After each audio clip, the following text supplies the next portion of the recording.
एक एस्टेरॉयड। आखिर एक एस्टेरॉयड कब नहीं होता? जब वो एक बड़ी स्पेसशिप हो।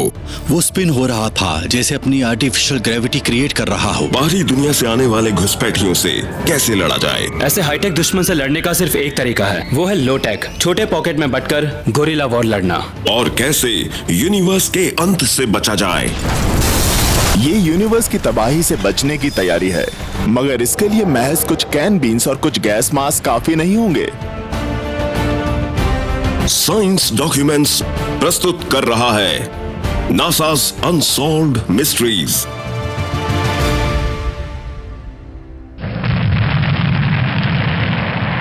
अप्रैल 2016 नासा का नया होराइजन्स प्रोब काइपर बेल्ट पर पहुंचा। स्पेस का डार्क दूर दराज इलाका जो कि हमारे सोलर सिस्टम के एज पर मौजूद है। जैसे ही न्यू होराइजन्स अपने पहले टारगेट प्लूटो से आगे बढ़ा, उसके सेंसर्स ने कोई बड़ी और अजीब चीज को रहस्यमयी ट्रेजेक्टरी पर कैप्चर किया। साइंटिस्ट ने उसे नाम दिया एरोवान। एरोन दरअसल एक कैलेटिक नाम है जो मौत, युद्ध, आतंक और बदले के देव हैं। वो अच्छे व्यक्ति नहीं है, जैसा कि आप इमेजिन कर सकते हैं। एरोवान जो भी चीज है बहुत ही अजीब ढंग से पेश आ रही है। पल में उसमें रोशनी चमकती है तो पल में वो डार्क हो जाती है। एक रिदम की तरह उसमें रोशनी आ रही है और फिर अंधेरा छा रहा है। साइंटिस्ट को एहसास हुआ कि ये चीज रोटेट हो रही है। अगर वो 5.5 घंटे में एक स्पिन पूरा करती है तो उसका फ्रंट हिस्सा 50 माइल्स पर आवर की स्पीड पर घूमता है। यानी डेलीवर स्टेट के साइज की कोई चीज करीब 6 घंटे में घूमकर एक चक्कर लगा रही है। साइंटिस्ट काइपर बेल्ट में पत्थर और बर्फ से बनी चीजें एक्सपेक्ट कर रहे थे, मगर एरोवान की स्पिनिंग से लगता है वो किसी और चीज का बना हुआ है।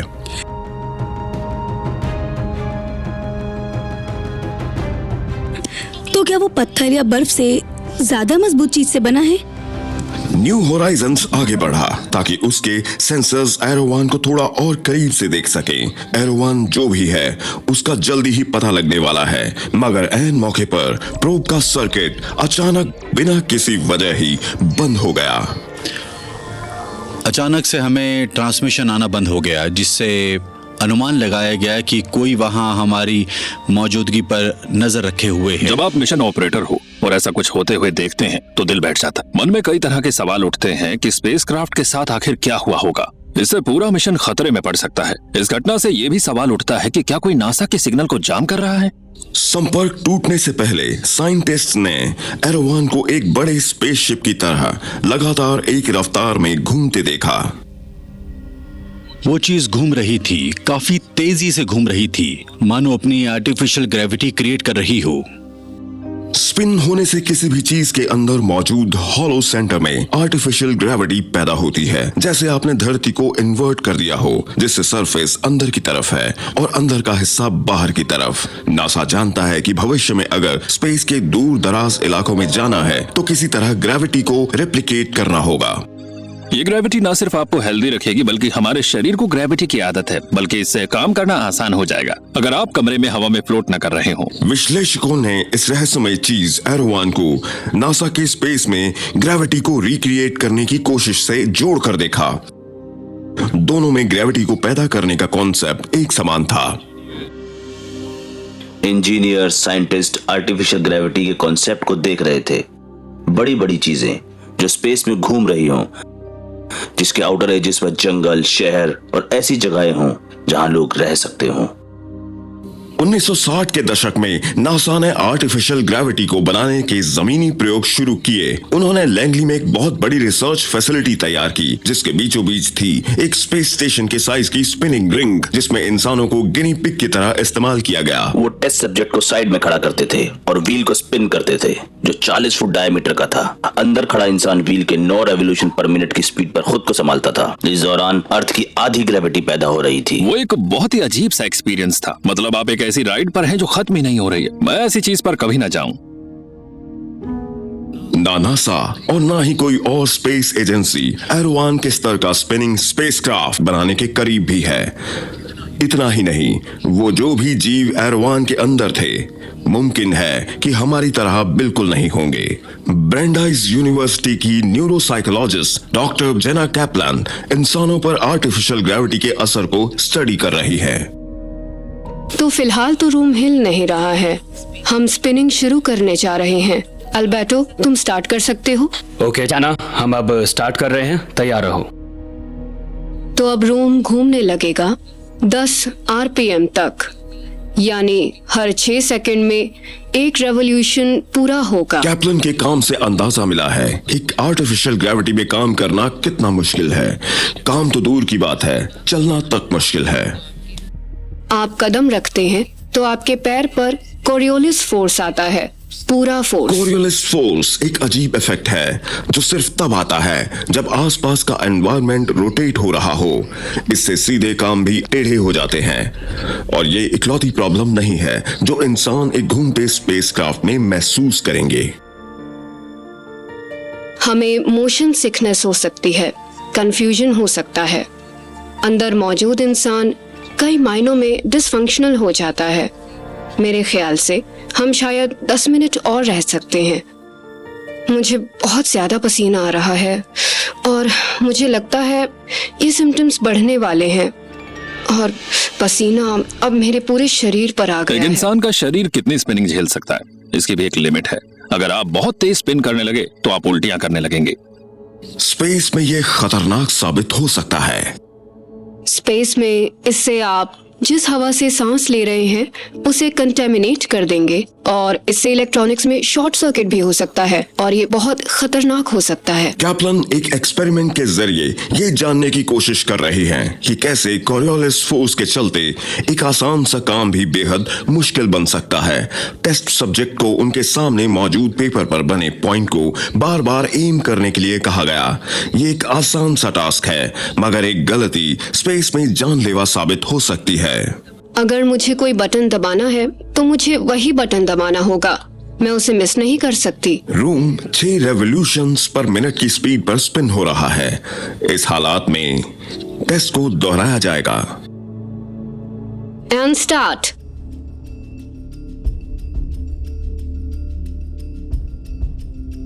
करते रहो। अल्बर्टो, स्पिनिंग रोक दोगे प्लीज? नतीजे चौंका देने वाले हैं। जब रूम रोटेट हो रहा था, टेस्ट सब्जेक्ट्स टारगेट को 6 इंच से चूका। अगर ये स्पेसक्राफ्ट का कंट्रोल पैनल होता तो सब्जेक्ट गलत बटन दबा चुका होता। और शुरुआत में बहुत ही बड़ा एरर था। अगर आपको ये बटन दबाना है और ये दबाया तो मौत तय है। आर्टिफिशियल ग्रेविटी के मामले में इंसानों को अभी बहुत काम करना बाकी है। एरोवान की 80 किलोमीटर प्रति घंटे की सरफेस स्पिन ग्रेविटी क्रिएट करने के लिए काफी है, हालांकि ये इंसानों के लिए काफी नहीं है। अगर एरोवान वाकई कोई स्पेसक्राफ्ट है तो उसमें मौजूद जीव हमारी तरह बिल्कुल नहीं होंगे। तो सवाल ये उठता है कि वो वहाँ क्या कर रहे हैं। अगर अरोन एक स्पेसक्राफ्ट है तो वो इतनी स्लो स्पिन क्यों कर रहा है? क्या ये मुमकिन है कि जो जीव उसके अंदर मौजूद है वो इंसानों जैसा नहीं है? क्या ये मुमकिन है कि अंदर जो चीज मौजूद है उसे आर्टिफिशियल ग्रेविटी उस स्तर पर नहीं चाहिए जैसे हमें चाहिए? इतनी कम ग्रेविटी में ऑपरेट करने वाले एलियंस हमसे यकीनन बहुत अलग दिखते होंगे। उनके शरीर की बनावट अलग होगी। वो एक ब्लॉब और कुछ टेंटिकल्स की तरह होंगे। और उनके सिर्फ टेंटिकल्स होंगे, बिल्कुल एक सी अर्चिन की तरह। एर्विनाइट्स का हम पर जासूसी करने के लिए काइपर बेल्ट को चुनने के पीछे भी एक अच्छी वजह है।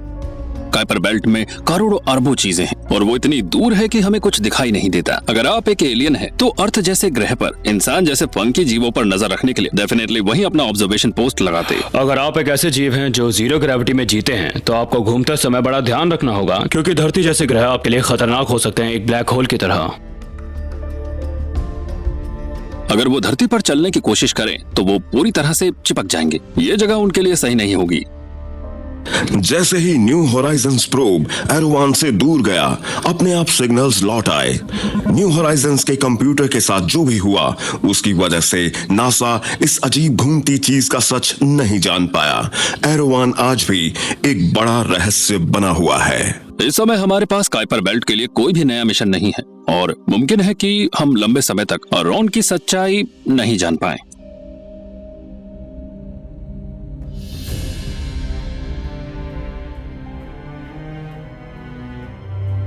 तीस अगस्त 2018 हमारी धरती से 400 किलोमीटर दूर ऑर्बिट में घूमता इंटरनेशनल स्पेस स्टेशन स्पेस का पहला क्राइम सीन बना। स्पेस स्टेशन में 6 लोगों का इंटरनेशनल क्रू था, जिसमें नासा के सबसे experience astronaut commander Drew foster भी शामिल थे। उनके साथ थे उनके अमेरिकी साथी रिचर्ड आर्नल्ड और सरीना आनिन चांसलर। मिशन के 88वें दिन की शुरुआत में फॉस्टर को मिशन कंट्रोल से एक चौंका देने वाला मैसेज आया। स्पेस स्टेशन में कहीं छेद हो गया था। उन्होंने कहा प्रेशर ड्रॉप हो रहा है और उसे ड्रॉप नहीं होना चाहिए, कहीं पर तो लीकेज है। तेजी से होने वाला डीकम्प्रेशन एक बहुत ही सीरियस प्रॉब्लम है। अनुमान ये होता है कि ये होल तेजी से बढ़ सकता है। अगर हवा ऐसे ही तेजी से डीकम्प्रेस होती रही तो एस्ट्रोनॉट्स की जान जा सकती है। प्रेशर लॉस का मतलब है फॉस्टर और उनकी टीम के फेफड़े एक्सपैंड होकर फट जाएंगे और जिसके कुछ ही सेकंड बाद उनकी मौत हो जाएगी, या तो दम घुटकर या फिर बहुत बड़े हार्ट अटैक से। बहुत ही तनाव भरा समय था। एस्ट्रोनॉट्स जानते थे उनकी जान खतरे में है। इंटरनेशनल स्पेस स्टेशन में कहीं छेद हो गया है। क्रू ने 32,000 क्यूबिक फीट के स्पेसक्राफ्ट में इस लीक को ढूंढ निकालने की मुहिम शुरू की है। स्टेप 1, सबसे पहले इंटरनेशनल स्पेस स्टेशन के बीचों बीच जाकर हैच बंद करना होता है और फिर दोनों तरफ के प्रेशर गेजेस से अंदाजा लगाना होता है कि लीकेज किस ओर है। फिर दूसरे मॉड्यूल में जाकर दूसरे दरवाजे को बंद करके देखना होता है दरवाजे की कौन सी तरफ हवा लीक हो रही है। आखिरकार क्रू ने लीक का पता लगा लिया। ये लीक हाल ही में आए सोयूज कैप्सूल में था। पिन होल कैमरा की मदद से जर्मन एस्ट्रोनॉट अलेक्जेंड्रा गर्स्ट हड़बड़ी में दीवारों पर छेद ढूंढने लगे। ये काम घास में सुई ढूंढने के बराबर है। स्पेस में कितनी चीजें हैं जहाँ से हवा लीक हो सकती है। उन्होंने एक छोटे डेकोरेटिव कवरिंग को खोला और फिर तुरंत ही उन्हें जो प्रॉब्लम थी उसकी जड़ मिल गई। सोयूज के एल्यूमिनियम वॉल पर मौजूद एक फैब्रिक के टुकड़े के पीछे गर्स्ट को छोटा गोल होल मिला जहां से हवा लीक हो रही थी। वो एक खुशी का पल था, मगर खुशी के बजाय एस्ट्रोनॉट्स में अचानक तनाव बढ़ने लगा। रशियंस चाहते थे कि उस पर कोई पॉक्सी डालकर छेद को कवर किया जाए और उनके मुताबिक ये कैप्सूल को सील करने के लिए काफी था। मगर यूएस एस्ट्रोनॉट एंड्रयू फॉस्टर ने आपत्ति जताई। मुझे लगता है हमारे पास अब भी एक मौका है। मैंने ओलेग और सर्गी से मॉस्को में बात करने के लिए कहा है कि अगर वो हमें कुछ और टाइम और ऑप्शंस दे सके, पर मुझे नहीं लगता कि वो इस वक्त इस बात में इंटरेस्टेड हैं और जब तक कोई दूसरा ऑप्शन सामने नहीं आता मुझे नहीं लगता कि मैं उन्हें आगे बढ़ने से रोक पाऊंगा। साफ है कि दो स्पेस एजेंसीज नासा और रॉसकॉस्मोस स्पेस में हुए प्रॉब्लम को सॉल्व करने के तरीके से सहमत नहीं हैं। नासा चाहता था कि पूरी एड़ी चोटी का जोर लगाकर प्रॉब्लम के हर पहलू को समझा जाए। रॉसकॉस्मोस चाहता था कि पहले प्रॉब्लम सॉल्व करते हैं, बाद में डिस्कस करेंगे। रशियन क्रू होल्स को रेजन और टेप से फिक्स करने में लग गया, मगर जब फॉस्टर ने होल के इमेजेस नासा को भेजे तो एजेंसी हैरान रह गई। होल इतना स्मूथ था कि वो एक्सीडेंट से नहीं बन सकता था, यानी किसी इंसान ने बनाया था, जो कि बहुत हैरान कर देने वाला था। वो छेद ऐसा था मानो कोई ड्रिल करने की कोशिश कर रहा था। 2-3 बार निशाना गलत लगा और फिर फाइनली छेद हो गया। जब रशिया के रॉसकॉस्मोस ने उस परफेक्ट राउंड होल की तस्वीरें देखी तो अंतर्राष्ट्रीय रिश्ते तेजी से बिगड़ने लगे। तो रशिया के कई अधिकारियों ने कहा कि सोयूज का वो होल जानबूझकर बनाया गया था। भूतपूर्व कॉस्मोनॉट मैगजीन सुर्वे ने यहाँ तक कहा कि वो होल किसी मेंटली अनस्टेबल क्रू मेंबर ने बनाया होगा, वही वो काम कर सकता है। नासा ने डटकर अपने क्रू को डिफेंड किया, मगर भूतपूर्व अमेरिकी एस्ट्रोनॉट जेरी लिनेंजर ने दावा किया कि किसी एस्ट्रोनॉट का दिमागी संतुलन बिगड़ना नामुमकिन नहीं है। स्पेस स्टेशन में 5 महीने बिताने के बाद मैं अपने एक्सपीरियंस आपको बता रहा हूँ। आपको हर रोज खुद से बात करनी पड़ती है ताकि आपका दिमाग ठिकाने पर रहे। तो जब उन्होंने शक जताया कि किसी एस्ट्रोनॉट ने स्पेसक्राफ्ट में होल किया होगा तो इसकी जांच करनी ही चाहिए। इंटरनेशनल स्पेस स्टेशन पर ड्रिल्स मौजूद हैं। दिमागी संतुलन खो चुके क्रू मेंबर के लिए ये एक खतरनाक हथियार हो सकता है। एक छोटे से कमरे में कई महीनों तक रहना एक बहुत ज्यादा बड़ा साइकोलॉजिकल प्रेशर होता है। दिमागी तौर पर मजबूत से मजबूत व्यक्ति कुछ समय बाद डगमगा सकता है, इरिटेट और गुस्सैल हो सकता है। तो अगर आपकी टीम का कोई व्यक्ति पूरी टीम को मारना चाहता हो तो ये बहुत ही खौफनाक ख्याल है। क्लॉस्ट्रोफोबिया और अकेले रहने से मजबूत दिमाग वाला व्यक्ति भी अपना आपा खो सकता है। साइंटिस्ट अच्छी तरह जानते हैं दिमागी संतुलन खो चुका व्यक्ति क्या मुसीबत ला सकता है, मगर नासा के इन्वेस्टिगेटर्स ने दिमागी तौर पर कमजोर एस्ट्रोनॉट वाली थ्योरी को पूरी तरह नकार दिया। स्पेसक्राफ्ट पर होल ड्रिल करना कोई आसान काम नहीं है। ड्रिलिंग से शोर होगा, स्टेशन पर लगे सेंसर्स ड्रिलिंग की वाइब्रेशन को डिटेक्ट करेंगे, इसलिए ये सोचना कि किसी ने ये होल यहाँ बनाया होगा थोड़ा अटपटा है। अगर ये होल किसी एस्ट्रोनॉट ने नहीं बनाया तो जाहिर है टीम का ध्यान धरती पर इसके प्रोडक्शन और असेंबली पर जाना था। अगर ये होल जमीन पर ड्रिल हुआ था तो इससे संभावना बढ़ जाती है कि ये स्टेशन को नष्ट करने के लिए किसी की चाल भी हो सकती है। इससे जांच का दायरा भी बढ़ जाता है। ये मुमकिन ही नहीं है कि रॉसकॉस्मोस जानबूझकर अपनी स्पेसक्राफ्ट को डैमेज करेगा, जिससे इन्वेस्टिगेटर्स जानना चाहते थे कहीं किसी क्रिमिनल या टेररिस्ट ने सोयूज के लॉन्च पैड पर आने से पहले ही तो होल ड्रिल नहीं किया था। हो सकता है कोई कई कारणों से स्पेसक्राफ्ट को नुकसान पहुंचाना चाहता हो। तो ऐसे कई कारण हो सकते हैं जिसके लिए कोई भी ये कर सकता है। मेरे जहन में सवाल ये आया कि अगर किसी ने ये गलती से ड्रिल किया था तो ड्रिल करने वाला रुका क्यों नहीं? ऑपरेटर ने छेद बनाने तक ड्रिल क्यों पकड़े रखा? स्पेसक्राफ्ट में एल्यूमिनियम को ड्रिल करना आसान नहीं है और इसमें काफी टाइम और मेहनत लगी होगी। स्पेसक्राफ्ट में होल मिला और उन्होंने इस होल को फिक्स भी किया, मगर बड़ा सवाल ये था कि ये होल बना कैसे? क्या स्पेसक्राफ्ट पर अब भी ऐसे और होल्स हैं या भविष्य में भी ऐसा हो सकता है? धरती पर कोई ना कोई है जो इस मिशन को फेल करना चाहता है। ये एक हैरान कर देने वाला ख्याल है जो किसी भी एस्ट्रोनॉट को परेशान कर सकता है। मैं डेफिनेटली फिक्र करूंगा, क्योंकि अगर किसी ने ये जानबूझकर किया था तो मैं ये भी सोचूंगा कि उस शख्स ने स्पेसक्राफ्ट के साथ और क्या गलत किया होगा। 18 जून 2018 प्रेसिडेंट डोनाल्ड ट्रंप ने अपने एक हैरत अंगेज बयान से दुनिया को चौंका दिया। मैं आज यहाँ डिपार्टमेंट ऑफ डिफेंस और पेंटागन को तुरंत जरूरी प्रक्रिया शुरू करने का आदेश देता हूँ ताकि स्पेस फोर्स को तैयार किया जा सके जो हमारी आर्म्ड फोर्सेस का 6th ब्रांच बनेगी। ये मिलिट्री की ही एक नई ब्रांच थी जो बाहरी खतरे पर फोकस करने वाली थी, मगर सवाल ये था कि वो किसे अपना दुश्मन समझ रहे हैं। हम किस तरह से युद्ध की तैयारी कर रहे हैं? प्रेसिडेंट ट्रंप ने उन दुश्मनों का नाम भी लिया जिनके खिलाफ वो इस फोर्स को खड़ा करना चाहते थे। जाहिर है भविष्य में धरती पर होने वाले हमलों के लिए तैयार रहना जरूरी है।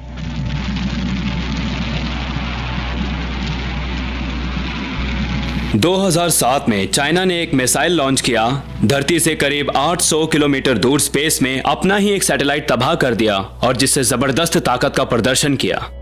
यह मिसाइल लॉन्च भविष्य की तैयारी थी। वो दिखाना चाहते थे कि अगर हम अपना सैटेलाइट आसमान में तबाह कर सकते हैं तो हम ऐसा किसी अमेरिकन सैटेलाइट के साथ भी कर सकते हैं। नई यूएस स्पेस फोर्स अमेरिका की हाल की स्पेस वॉर की क्षमता को काफी बढ़ाती है। ऐसी एंटिटी पहले भी काफ़ी समय से थी जो नासा की एक्टिविटी के अलावा भी स्पेस में मौजूद थी, जो था air force space command. Air force space commands में दुनिया भर में 30,000 लोग काम करते हैं जो satellites, aircraft, radar, anti missile systems और ऑर्बिटल लॉन्चेस को कंट्रोल करते हैं। मगर ये नई स्पेस फोर्स इससे बढ़कर होगी। इसमें नए व्हीकल्स होंगे, नई तरह के हथियारों के साथ एक नई तरह की जंग के लिए जो शायद एक नई तरह के दुश्मन के साथ होगी। स्पेस फोर्स तैयार हो रही है, लेकिन उसका मकसद है धरती पर दूसरे देशों से स्पेस के जरिए होने वाले हमलों से हमें बचाना। पर क्या ये पॉसिबल है? कि इसका मकसद बाहरी दुनिया के हमलों के लिए भी हो? क्या प्रेसिडेंट के पास कोई ऐसी जानकारी थी जिसकी वजह से वो इस तरह से डिफेंस की तैयारी में जुट गए ताकि देर ना हो जाए?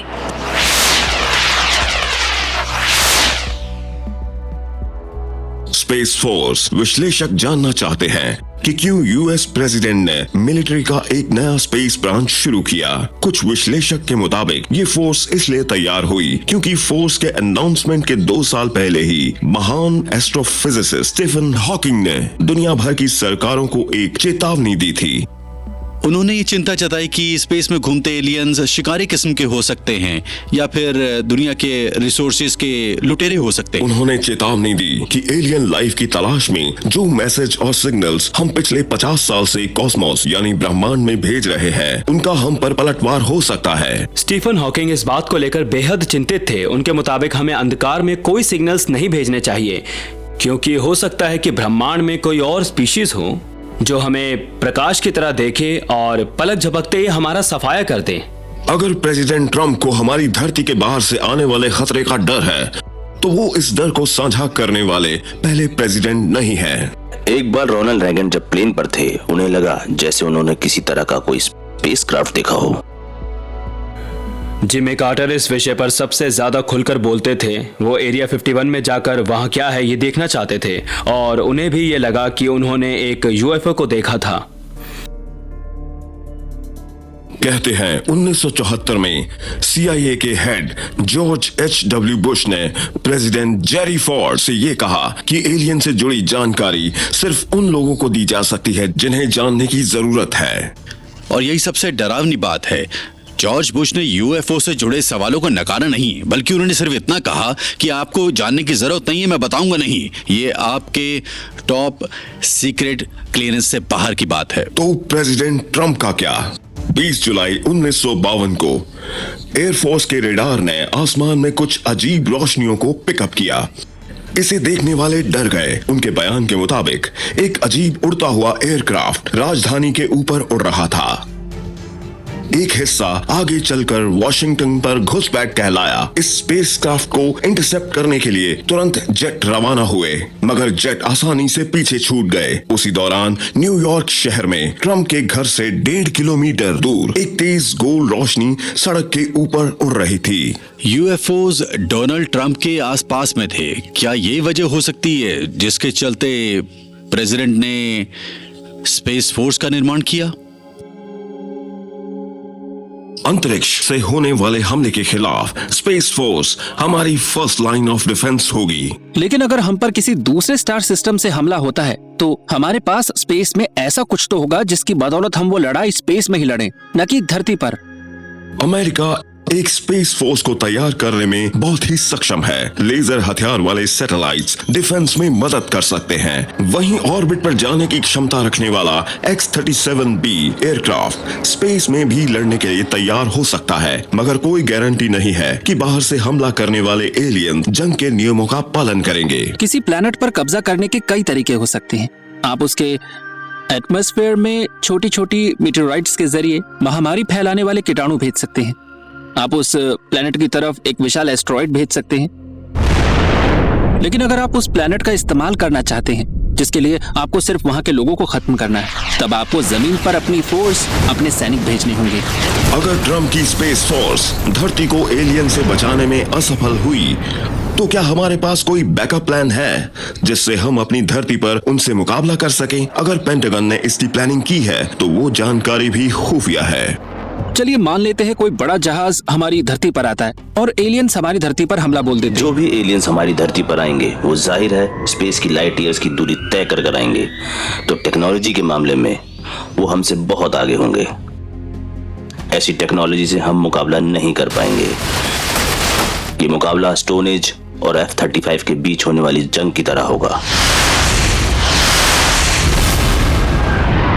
अगर हमारे जहाज एलियंस को रोक नहीं पाते हैं और वो धरती पर आ जाते हैं तो विशेषज्ञों का मानना है कि इंसानों के पास दूसरी दुनिया से आए इतनी ज्यादा टेक्नोलॉजिकली एडवांस हमलावरों से बचने की संभावना बहुत कम होगी।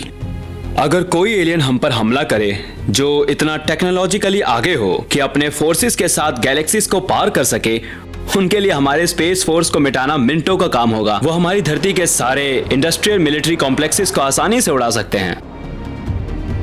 मगर वो हमें इतनी आसानी से हरा नहीं पाएंगे। टेक्नोलॉजिकली एडवांस होने से जीत कंफर्म नहीं हो जाती, जैसे कि यूएस फोर्स ने वियतनाम में और सोवियत फोर्स ने अफगानिस्तान में जाना।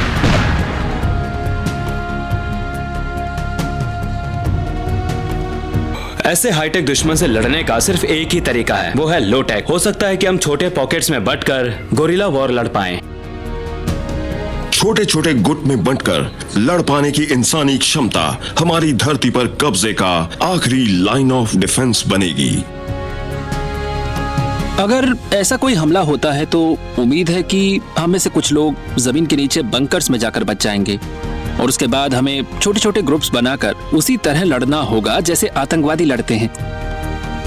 अमेरिका ने अपने डिफेंस प्लान को गोपनीय रखा है, मगर एक चीज जो सीक्रेट नहीं है वो ये कि अगर कोई प्रलयकारी हमला होता है तो जो भी सरकार में बचे होंगे उन्हें रेवन रॉक माउंटेन कॉम्प्लेक्स में ले जाया जाएगा। इस पहाड़ी बेस में कमांडर्स बची खुची मिलिट्री सेना और आम जनता से संपर्क करेंगे और यहीं से पलटवार के लिए गोरिल्ला अटैक की नींव रखेंगे। किसी एडवांस एलियन रेस का पूरी मानव जाति पर हमला करने का ख्याल काफी डरावना है, लेकिन यह भी मुमकिन है कि हम बच जाएं।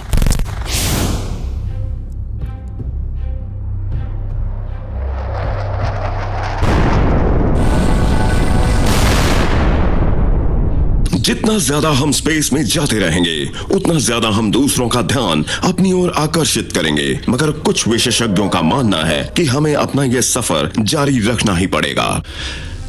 हमें बाहर जाकर देखना है कि बाहर क्या है, इससे पहले कि कोई हमें ढूंढ ले।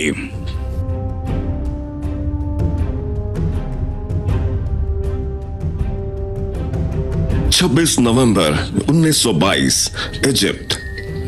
रेगिस्तान की मिट्टी के नीचे फेरोज की प्राचीन सभ्यता को रीडिस्कवर किया गया। वहां के स्मारक इतने भव्य थे कि सब सोच में पड़ गए कि क्या इन्हें वाकई इंसानों ने बनाया है या तारों से आए भगवान ने। राजाओं की नगरी में मशहूर आर्कियोलॉजिस्ट हावर्ड कार्टर ने 3200 साल पुराने एक शाही मकबरे की सील तोड़ी। जब वो कैंडल लेकर अंदर गए उन्हें एहसास हो गया कि ये इतिहास की सबसे महान खोजों में से एक होगी। किसी ने उनसे पूछा, आपको अंदर क्या दिख रहा है? और जैसे जैसे वो रोशनी का एक छोटा चिराग लेकर अंदर जा रहे थे तो इस रोशनी से चीजें चमक रही थी और उन्होंने जवाब दिया, कमाल की चीज है। और फिर उन्हें अंदर 3000 से भी ज्यादा कलाकृतियां मिली। उनमें से कई सोने की बनी थी। लाजवाब कलाकृतियां थीं। जाहिर है कि वो देखकर हैरान रह गए होंगे। ऐसे खजाने के बारे में कोई सोच भी नहीं सकता था। इस मकबरे में सबसे अद्भुत चीज अगले कमरे में थी, एक चेंबर के अंदर छिपी हुई। तो मकबरे के अंदर एक कमरा था जिसका नाम था खजाना, और उसी कमरे के अंदर कार्टर को एक बॉक्स मिला जो एबनी और आइवरी का बना था। इस बॉक्स के अंदर उन्हें एक नेकलेस मिला जिसके अंदर कई तरह के सिंबल्स थे और इस नेकलेस के बीचों बीच एक खूबसूरत स्कैरब था। ये स्कैरब दूसरी कलाकृतियों की तरह सोने से नहीं बना था। वो एक बड़े ही असामान्य पीले रंग के मणि पत्थर का बना था, ऐसा पत्थर जिसे लोग इतनी आसानी से नहीं जानते। क्या वो इंसानों द्वारा बनाया गया था? क्या वो कुदरती था? क्या वो उस तरीके से बनता है जिसके बारे में साइंटिस्ट नहीं जानते? उन्हें नहीं पता था वो पत्थर क्या है। 3200 साल पुराने राजा टट के मकबरे में इजिप्टोलॉजिस्ट को एक गहना मिला जिसके बीच में एक बेहद दुर्लभ मणि पत्थर था। प्राचीन मिस्र वालों के लिए एक मणि पत्थर का स्कैरब के आकार में होना बहुत बड़ी बात थी। उनके लिए रेगिस्तान के स्कैरब्स बहुत ही पवित्र जीव थे और वो मानते थे कि स्कैरब के अंदर स्पेस की कार्य प्रणाली से जुड़ा कोई गहरा कनेक्शन है। इजिप्शियन पौराणिक कथाओं के मुताबिक स्कैरब रा से जुड़ा है जो उनके सूर्य देव हैं। प्राचीन मिस्र के लोग मानते थे कि रा को हर रोज स्वर की राह खेपरी दिखाते हैं, एक ऐसे देव जिनका चेहरा स्कैरब का बना है। जब साइंटिस्ट ने इस स्कैरब के पत्थर की जांच की तो उन्हें हैरत अंगेज बात पता चली जिसका कनेक्शन आकाश की दुनिया से था। वो ग्लास का बना था, मगर कोई साधारण ग्लास का नहीं। उसमें कोबाल्ट और इरिडियम पाया गया जो कि बहुत ही रेयर ट्रेस एलिमेंट हैं। वो धरती पर आसानी से नहीं मिलते। ये रहस्यमय चीज जो कि इजिप्टियंस के मुताबिक आकाश से आई है, वाकई वो आकाश से ही आई थी। सच में प्राचीन फेरोज की अंतरिक्ष में बड़ी रुचि थी और इस मणि के ओरिजिन का क्लू शायद इसी में छुपा हो। महान मैथमेटिशियंस और इंजीनियर्स होने के साथ साथ प्राचीन मिस्र के लोग महान एस्ट्रोनॉमर्स भी थे। मिस्र वाले अपने देवताओं को नक्षत्रों से जोड़ते हैं और कहा जाता है कि उन्होंने धरती के सबसे अद्भुत स्मारकों को ऐसा बनाया ताकि वो बेल्ट ऑफ ओराइन और पोल स्टार के साथ अलाइन हो सके। ये कोई इत्तेफाक नहीं हो सकता कि उन्होंने जो भी पिरामिड्स बनाए और जिस तरफ उसका मुंह रखा उसका तारों के साथ कनेक्शन है। पिरामिड्स बनाने वालों ने सटीक कैलकुलेशन किए और किसी के पास इसकी अद्भुत जानकारी थी।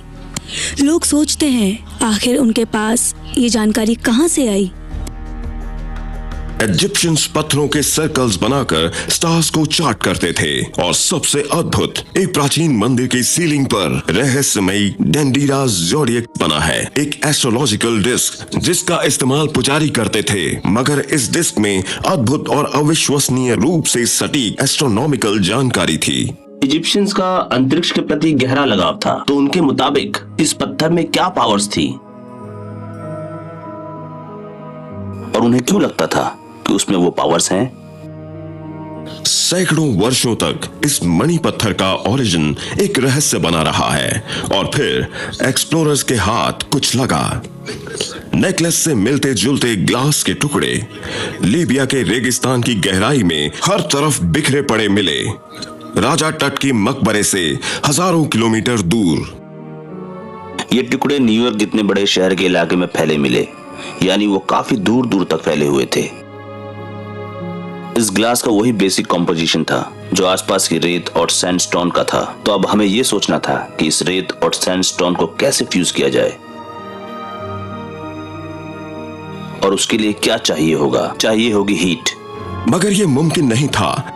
लीबिया का रेगिस्तान धरती के सबसे गर्म रेगिस्तान में से एक है, जहां दिन के समय तापमान 57.7 डिग्री सेल्सियस तक जाता है। मगर इस पत्थर को बनाने के लिए 1600 डिग्री सेल्सियस का तापमान चाहिए होगा। ऐसी हीट जो कुछ साइंटिस्ट के मुताबिक सिर्फ अंतरिक्ष से आ सकती है। एक थियरी है कि ये ग्लास मीटियोर के टकराने से बना था। जब मीटियोर धरती से टकराया तो उसने रेत को सुपर हीट करके उसे ग्लास बना दिया। ये दुर्लभ ग्लास वाकई अंतरिक्ष से आई चीजों से बना है। मगर तब भी एक सवाल जरूर है, रेगिस्तान के इस हिस्से में कहीं कोई मीटियोर के टकराने से क्रिएटर यानी गड्ढा नहीं बना है। जिस इलाके में ये पत्थर बना वहाँ मीटियोर के टकराने से कोई गड्ढा नहीं बना है, वहाँ सिर्फ ग्लास की मौजूदगी के एविडेंस हैं। तो आखिर सवाल ये है कि ये ग्लास यहाँ रेगिस्तान के इस हिस्से में बना कैसे? साइंटिस्ट फेरो के मकबरे से मिले गहने के बीच में मौजूद रहस्यमय मणि पत्थर के ओरिजिन की जांच कर रहे थे। तब 2013 में उन्हें एक क्लू मिला जब एक धमाके से रशिया के चेलेबिंस्क का आसमान चमक उठा। वो एक मीटियोर से हुआ धमाका था, लेकिन वो धरती से नहीं टकराया। धरती की ओर आने वाले और धरती के एटमॉस्फेयर में आने वाले सारे मीटियोर्स धरती से नहीं टकराते हैं। इनमें से कई हवा में ही एक्सप्लोड हो जाते हैं। जैसे ही मीटियोर धरती के एटमॉस्फेयर में आता है, आगे की तरफ प्रेशर बहुत ज्यादा हाई हो जाता है, वहीं पीछे बहुत लो होता है और इस प्रेशर डिफरेंस की वजह से मीटियोर पर जबरदस्त फोर्स पैदा होता है, जिससे वो एक्सप्लोड हो जाता है और हम उसे एयर बर्स्ट बुलाते हैं। चेलेबिंस्क का मीटियोर 66 फुट का था। नासा का मानना है कि उससे बड़ी स्पेस की चीज जैसे कि एक कॉमेट एटमॉस्फेयर में एक्सप्लोड हो सकता है और कई गुना पावर के साथ। और हो सकता है वो इतनी हीट पैदा करे कि रेगिस्तान की रेत फ्यूज होकर सख्त ग्लास में बदल जाए। इजिप्ट के आसमान में कॉमेट के एक्सप्लोड होने का कोई सुराग नहीं है, कम से कम 2013 तक तो नहीं।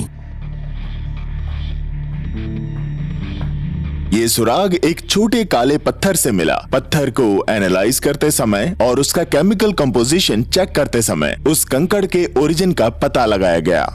वो आया था कॉमेट से। नासा के साइंटिस्ट का मानना है कि राजा तट के नेकलेस के बीचों बीच मौजूद मणि पत्थर इतिहास की सबसे डरावनी घटनाओं में से एक है। एक कॉमेट कई 100 फुट लंबा सहारा के ऊपर एटमॉस्फेयर में फटा। इस घटना का जिक्र प्राचीन मिस्र के एक स्क्रॉल में भी है। आर्कियोलॉजिस्ट को मिले पापराइज के एक स्क्रॉल में आसमान में एक आग के सर्कल बनने का जिक्र है और ये अंतरिक्ष से आए कॉमेट के एक जबरदस्त एक्सप्लोजन की तरह सुनाई देता है।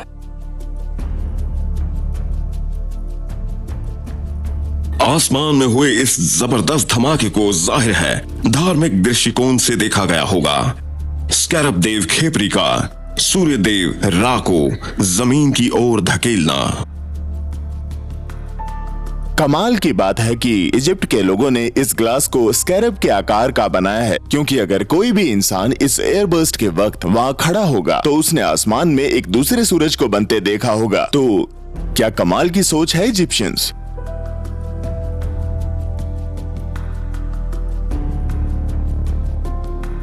इंसानों ने अपने दिमाग से जिंदगी को इस कदर आगे बढ़ाया है कि हमारे पूर्वज इस जिंदगी के बारे में सोच भी नहीं सकते थे। वैसे ही भविष्य में हम क्या कर सकते हैं इसे इमेजिन करना मुश्किल है, मगर क्या हम यूनिवर्स की तबाही से खुद को बचा सकते हैं? कुछ लोगों का मानना है कि अगर यहाँ प्रलय आई तो हम भविष्य में इस धरती को छोड़कर भाग सकते हैं। कुछ लोगों का मानना है कि सन के लुप्त होने से पहले हम सोलर सिस्टम को छोड़कर भाग सकते हैं। कुछ का ये मानना है कि हम गैलेक्सी को छोड़कर भाग सकते हैं, मगर क्या हम यूनिवर्स छोड़कर भाग सकते हैं? इससे पहले कि नासा इंसानी जाति को बचाने का प्लान बनाए, उन्हें पहले ये समझना होगा आखिर इस यूनिवर्स का अंत कैसे हो सकता है। क्या यूनिवर्स का अंत जलकर होगा या बर्फ में जमकर, कैसे होगा? अफसोस हम ठीक से इसका जवाब नहीं जानते। इस समय यूनिवर्स एक्सपैंड हो रहा है, गैलेक्सीज के बीच में दूरियां बढ़ रही हैं। यूनिवर्स का भविष्य इस बात पर निर्भर करता है कि इस एक्सपेंडिंग सिचुएशन में क्या होगा। क्या ये एक्सप्लोजन स्लो हो जाएगा या क्या ये स्पीड पकड़ लेगा?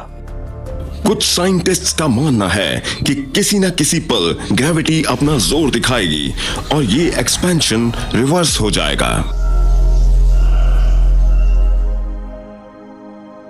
जैसे हम बॉल को हवा में फेंकते हैं तो कुछ देर ऊपर जाने के बाद वो नीचे गिरने लगती है, वैसे ही यूनिवर्स फिलहाल एक्सपैंड हो रहा है, मगर बाद में कोलैप्स होने लगेगा, वो भी बहुत तेजी से। इसे द बिग क्रंच का नाम दिया गया है और ये इंसानों के लिए भयानक अंत साबित होगा। कुछ समय बाद रात में आसमान और भी ज्यादा ब्राइट होने लगेगा। जैसे जैसे स्पेस कॉन्ट्रैक्ट और श्रिंक होगा और चीजें करीब आने लगेंगी, गैलेक्सीज और फिर स्टार्स। हम सब बस एक एटम के आकार के रह जाएंगे। बिग बैंग से पैदा हुई चीजें फिर कोलैप्स होकर गायब हो जाएंगी। लेकिन अगर ऐसा ना हो तो क्या होगा? अगर यूनिवर्स एक्सपैंड होता ही रहे तो क्या होगा? डेटा बताता है कि यूनिवर्स ना सिर्फ एक्सपैंड हो रहा है बल्कि स्पीड भी पकड़ रहा है। वो आउट ऑफ कंट्रोल जा रहा है। अगर ऐसा ही चलता रहा तो ये यूनिवर्स फट जाएगा। आखिर में स्पेस इतनी तेजी से एक्सपैंड होगा कि गैलेक्सीज फट जाएंगी, ग्रह और तारे फट जाएंगे और एटम्स एक दूसरे से दूर खिंच जाएंगे और ये पूरा स्पेस फट जाएगा।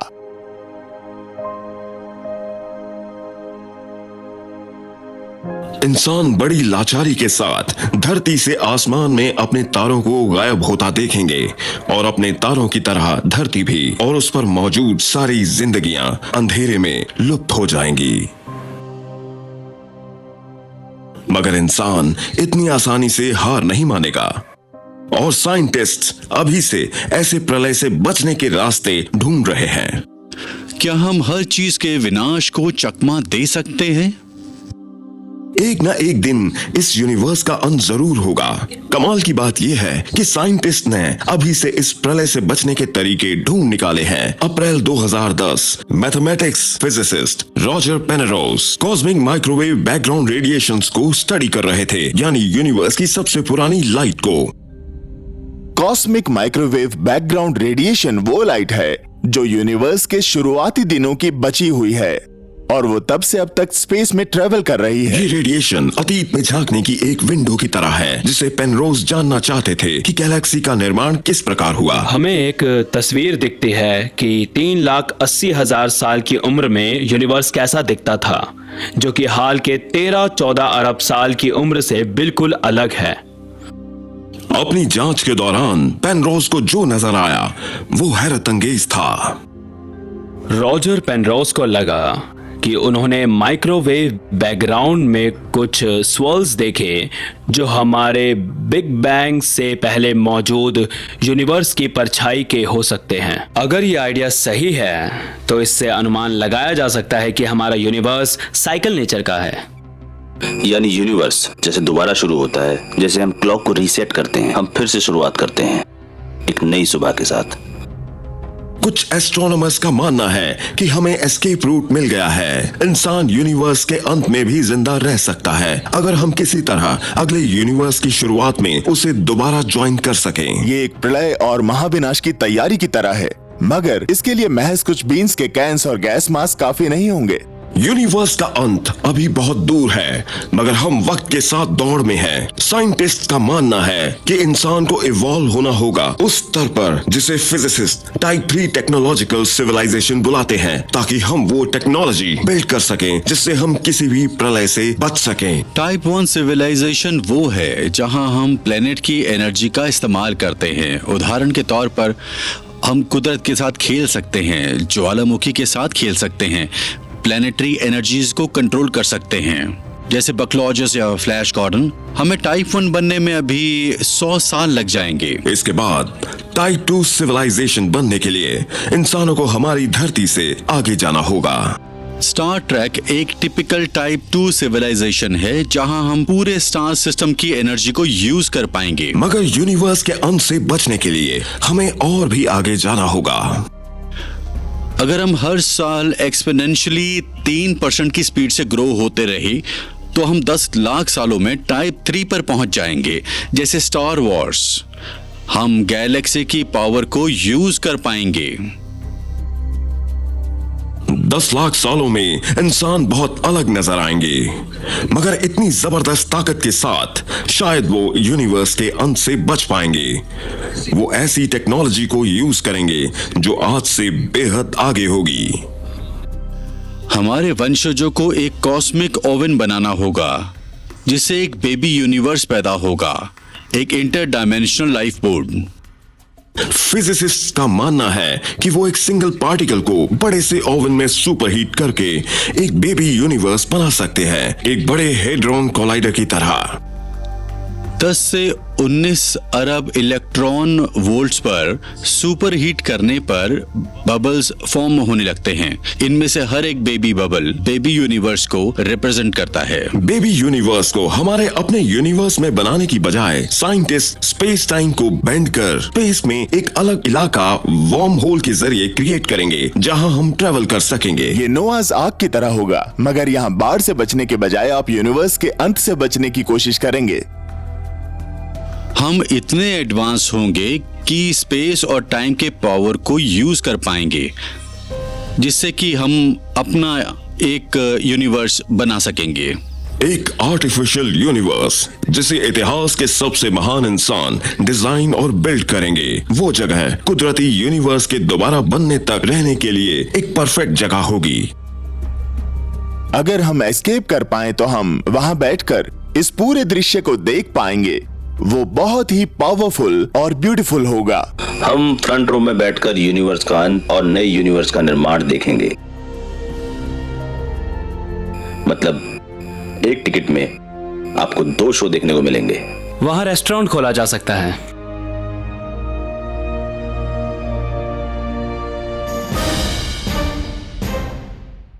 अगर आपको इस वीडियो से कोई प्रश्न या प्रतिक्रिया है तो आप मुझसे पूछ सकते हैं। और हाँ, अगर आपको हमारा चैनल पसंद आया हो तो कृपया इसे लाइक, शेयर और सब्सक्राइब करें। इससे आपको हमारी नई वीडियोस की जानकारी मिलती रहेगी और आप हमारे साथ इस विज्ञान की रोमांचक यात्रा में जुड़ सकते हैं। धन्यवाद।